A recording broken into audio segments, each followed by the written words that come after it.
We play and call it work.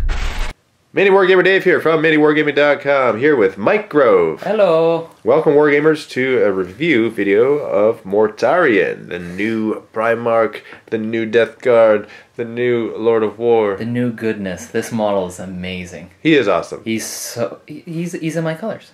He is actually in your colors. Yeah. Now, what we did is we did a couple of battles with him already. So this review video is us. We're going to be describing the stats. Yeah, a bit of a review. And we're going to be adding our thoughts of the battles that we've had. Sure. And just kind of going over him and his comparisons and everything. So, first off, I have to say, I love the model. Oh, yeah. What's your favorite thing about the model? My favorite thing are like if you had to pick one thing, yeah. His wings. His wings, yeah. Yeah. Mine are the nerdlings. Like, that's so cute. Yeah, I mean, that is pretty cute. Oh, you know what? I actually forgot to do his nerdling attacks. Did you? Yeah. Oh, okay. Well, I guess... we'll go over that in the review, I suppose. Yeah, we'll go over that in the review. Excellent. Now, just to show a size comparison, here's a regular Marine. Crazy. Here is a Intercessor. Yeah. Here is a Captain in Gravis armor. Okay, so this is his... just to compare the size. It's too bad I didn't bring my War Boss, because he'd be about that height. That's not what you did there. Now, just to show you how he compares to Magnus. Yep. They're actually very comparable. He's about the same. Yeah. Yeah. Very, very close. I think Magnus's body's a little larger, but overall the model's about the same. Yeah. I would arguably say that Magnus might be like 5% bigger. Sure. Yeah. Yeah. He's slightly bigger. But enough about him. We're talking about Mortarion. Yeah, we are. Yeah. So let's go over his stats. Yep. He's 24 power, 470 points. Okay. It's a fair amount of points. He is definitely a fair amount of points. Yeah. You know, I think his points are very appropriate for what he is. He's not too expensive, and he's not super cheap. No. Yeah, he's not an auto-include, but the model itself is an auto-include for me, I think. I would say for battles that are 1,500 points or greater. Yeah, you bring him, I think. Yeah. I think he adds that much power to the game. Definitely, I would say that. Yeah. Now, for his movement, he's 12-inch movement. Yep. So just to compare him to Magnus a little bit, he is a little bit slower. Yeah. Just a tad. That's how Deathguard do it, though. They're slow and they're very methodical in their process of movement. They certainly are a tad slower, which is very themed in narrative for them. Yeah. Not much in the Deathguard army I actually moves 12 inches either. No. So. Yeah. So he's actually the fastest unit in the Deathguard Codex. Yeah, he's on par with a Rhino. Yep, but a Rhino is a Rhino. Exactly. Yeah. So weapon skill, blitz skill 2+, strength 8, toughness 7. He's got 18 wounds, so the same as Magnus. He's got 6 attacks base. Yep. And he has a damage table as well, so his damage goes down to 5 and 4 once he reaches those levels. His attacks, yeah. His attacks, yeah. And his leadership is 10. He's got a 3-up save. Yep. So some people were saying online that he needed to be toughness 8. Do you find he needs to be toughness 8? No. No? I think he's very appropriate at toughness 7. What about his 3-up save? Do you think he needs a 2-up save? I think it's fine, honestly. I think his 3-up save is fine. Yeah. I think his stat lines is on par with Magnus. And that's what I think going forward with Primarchs, you'll probably see the same thing. I think so, Toughness 7, 18 wounds, 3+ save. 2-up all around. Because here's the thing. He has the Barber in play, which is a 4-up invuln save. Which chances are very survivable. He's shrugging off 50% of stuff, right? Chances are he's going to be using that more often anyway. Right. So I don't think it matters between the 2-up and the 3-up. Other than maybe he might die to bolter fire. Most things that are going to be hitting him are probably las cannons per se, right? Yeah, you would get one hit with like multi-damage weapons. And then you have a 4-up save versus a 3-up. It's not much different, yeah. Yeah, exactly. Yeah. So that's my take on that as to why. Yep. So he's also equipped with Silence, the Lantern, and Phosphorex bombs. Yeah. What do those do, Dave? So his war gear, you forgot the attendant's claws and teeth. Oh yeah, I always forget his those. little nurglings, good right? Call. Yeah. The thing I like most about the model, That's I keep forgetting. What do you like most on these things? Do you ever use them? No, I won't use them. Well, yeah, so his lantern is his shooting attack, his 18-inch pistol 1. It's strength 8, -3, and 3 damage. It's pretty sweet with that. But his special ability with that pistol is what is the power behind it, I think. Yeah, so what you do is you pick a model and you draw a line from the base. So we'll show an example another guy. here. Actually, yeah, this is good. Yeah, let's show an example right here. So we'll have 3 guys lined up here, right? So you got. So you draw. You shoot at him and you draw a line from his base. So it'll hit. So these are 3 different units. Sure. Okay, and let's there see. You go. There's a better example. Let's say you're targeting the intercessor. Yes. You draw a line, so those 2 guys fit under the line. All 3 are hit. Yes. Yeah. So, by that 1 pistol shot. Yes. So it's kind of like Jaws of the Werewolf. Yeah, a little bit. Yeah. Very much like it. Actually. Yep. And it's 18-inch range, so you have a large amount of things that you can hit. Now it's 1 hit per unit. Right. It's pistol. It's not one models. Still. So if you had multiple models from the same unit, that'd be insane. That would be more insane. Yeah. But the good thing about it is that it's 3 damage. It's 3 damage. Yep. So you're hitting on 2s, re-rolling. So if there's a parking lot, for example, of rhinos or razorbacks, you're going to be hitting a bunch of them. Yeah. You're also wounding on 2s most likely. Yep. Unless it's a vehicle, then you're probably on 3. Yeah, because it's strength 8 minus 3 damage. Yeah. So you're going to kill something that you target basically with that line. And it's the -3 damage, which is a nice thing. Yeah. Because it's only pistol 1. Like, how much can you really do with that? Right. But where it shines is the stacking here. That's pretty sweet. Mm-hmm. I like that. I think it's a nice little ability for a pistol. Absolutely. Right? That's 18 inches. 18 inches is quite large when you move 12 as well, too, right? You got to keep that in mind. That's true. So the threat range there is 30 inches, essentially. Yeah, that's true. So it's a nice little ability. It's actually more than what I was expecting out of the pistol, to be honest. Yeah, no, I agree. Absolutely. Yeah.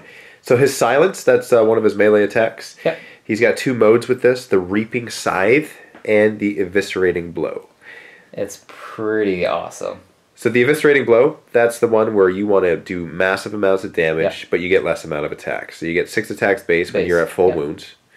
And it does strength times 2, and you're at base strength 8, so strength 16 when you start. -4 AP, which is huge, and D6 damage, which is really good. Yeah, but both modes also have a plague weapon too, right? This is true. So you're re-rolling ones. Yeah. You're re-rolling 1s normally, but because of his Warlord trait, you re-roll all wounds. Yeah, which is very, very powerful.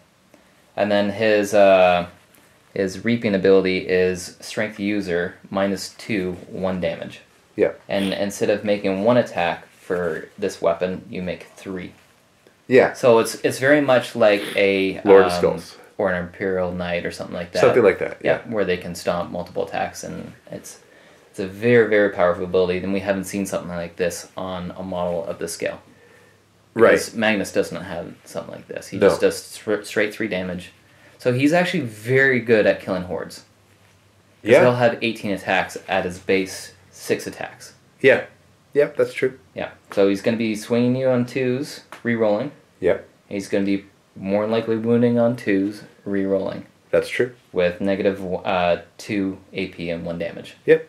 Very, very powerful. Yeah, it's good. And you can split those attacks too. So you can, exactly. Some do eviscerating, some do a reaping. Yeah. So if you do a multi-assault or something like that, say like on the Captain and Tactical Marine Squad or something. Yeah.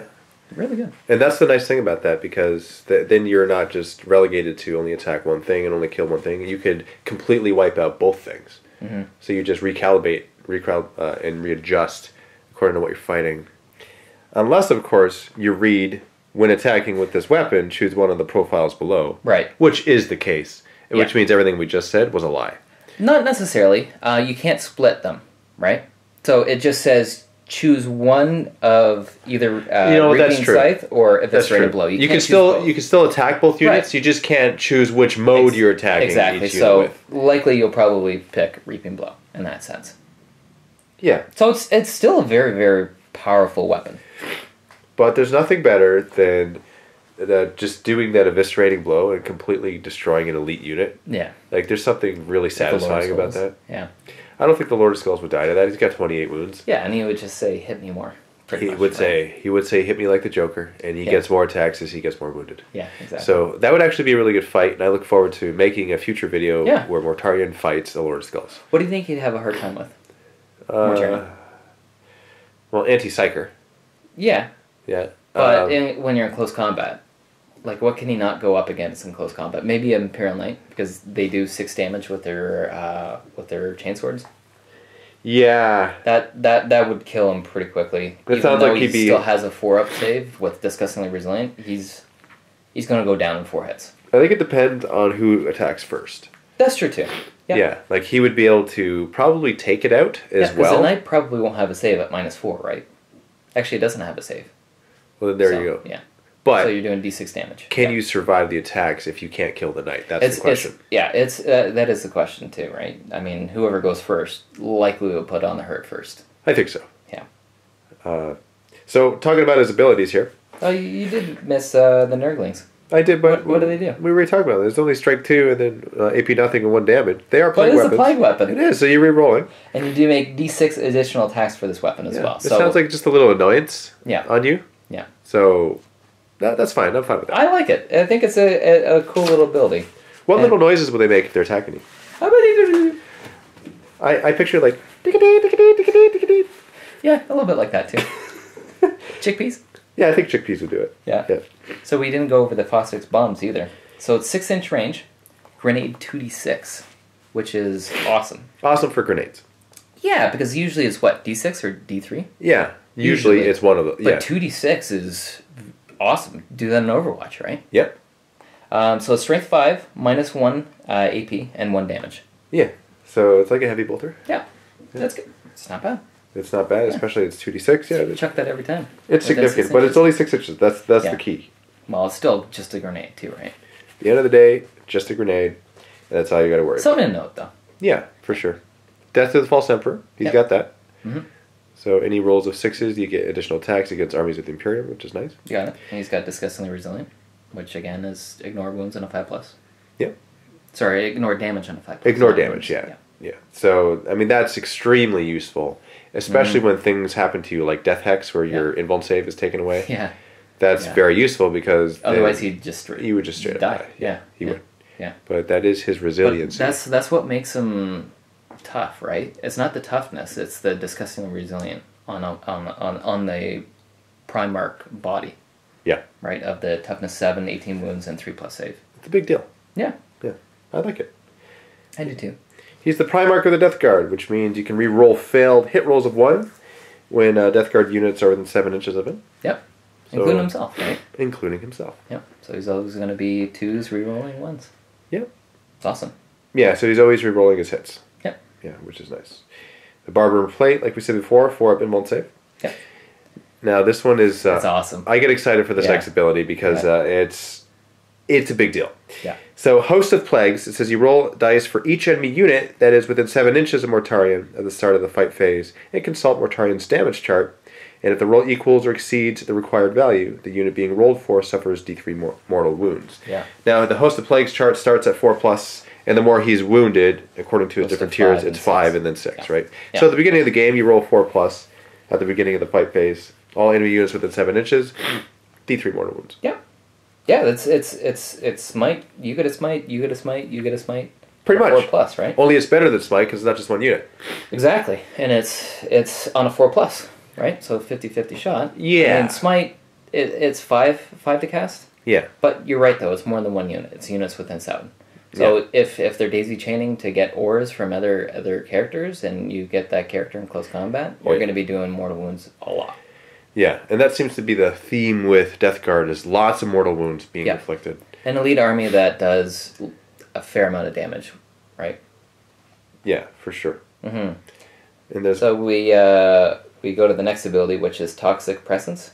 So enemy units within 7 inches of Mortarion must subtract 1 from their toughness characteristic. So again, the 7-inch bubble of death and decay. You're weakening and you're decaying and rotting everything around you. You stink. Yeah. Pretty much. You smell horrible. Yeah. Yeah. Which, again, is very thematic. 7 inches, and it does something in a bubble. I like it. Yeah, me too. Lucky number 7. So his last ability here is Putrid Demise.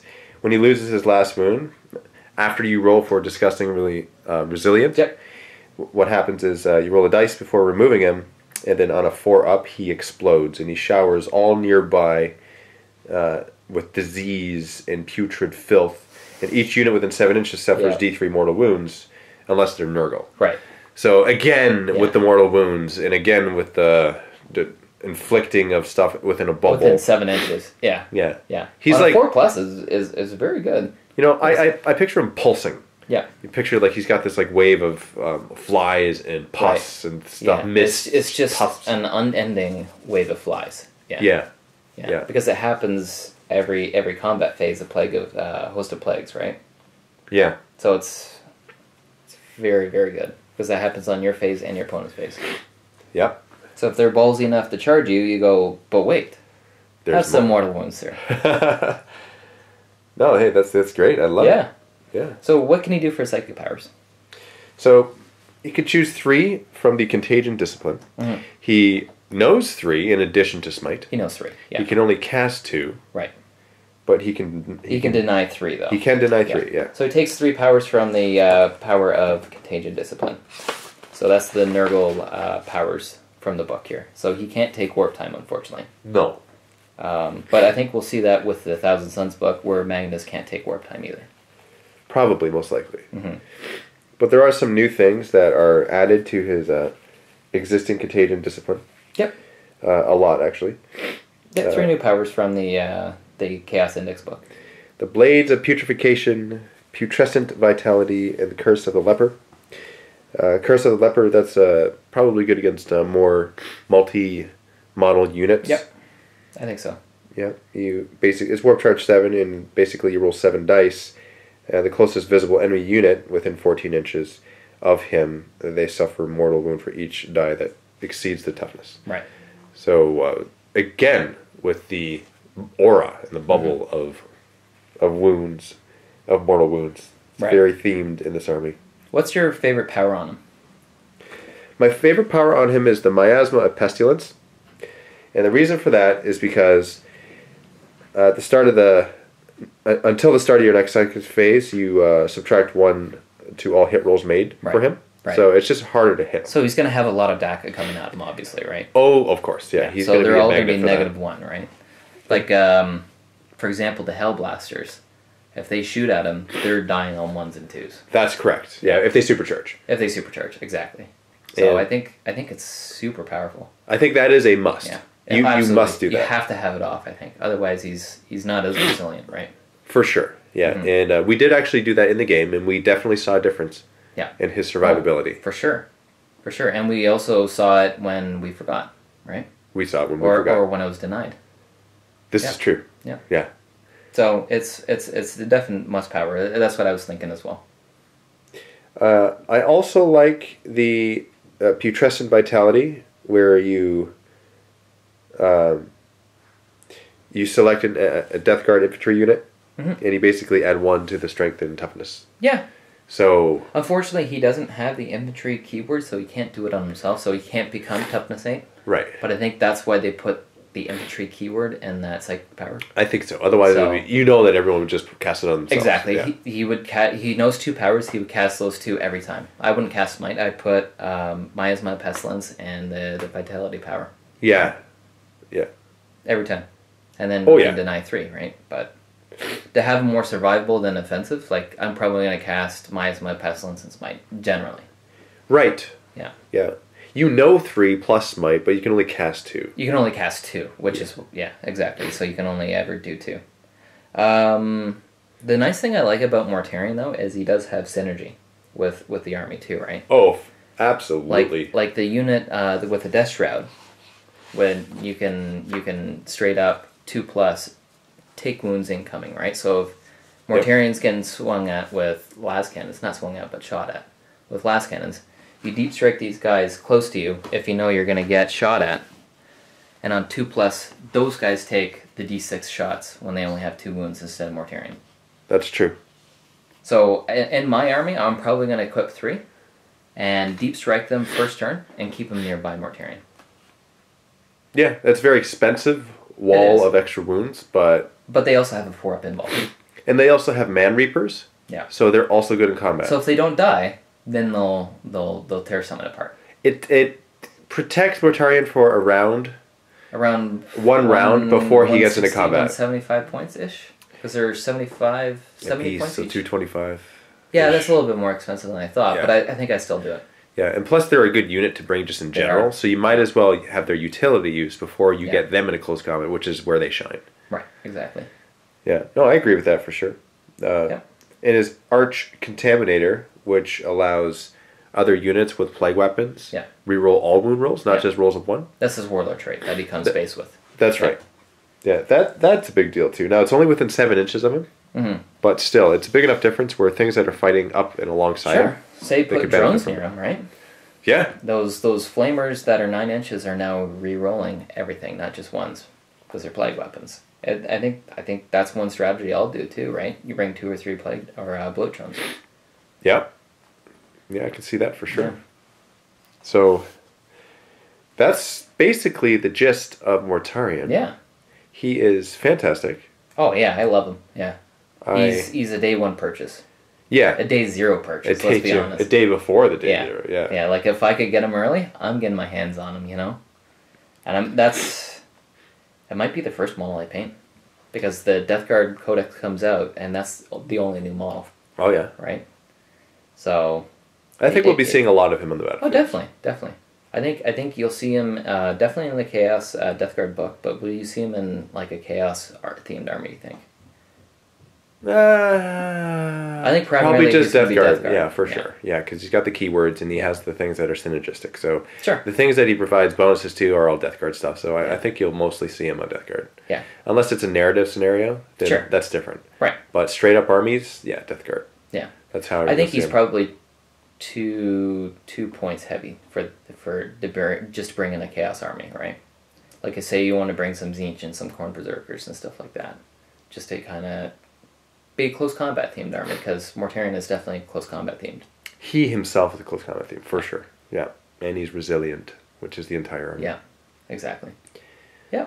Yeah, well, thank you very much. And if you're a Vault member, we invite you to click on the link below to watch the Who Would Win between Mortarion and Magnus. This is the match that we have planned and filmed already, because this is the discussion, basically the review after we filmed it, because we wanted to get a good idea of how he worked before we filmed this video. And you know what? I was actually a little bit shocked of how it came out, to be honest. Yeah, I was unexpected. Yeah. I think you'll quite enjoy the bat rep of who would win between these two brothers. And that's between Mike and I, and we filmed that already. So click on that link below to watch that. If you're not a Vault member, we invite you to click on that link below and sign up for a 7-day free trial to the MiniWarGaming Vault. Yep. You will gain instant access to that video between these two, as well as everything else that is in the MiniWarGaming Vault. Thank you very much, and happy wargaming.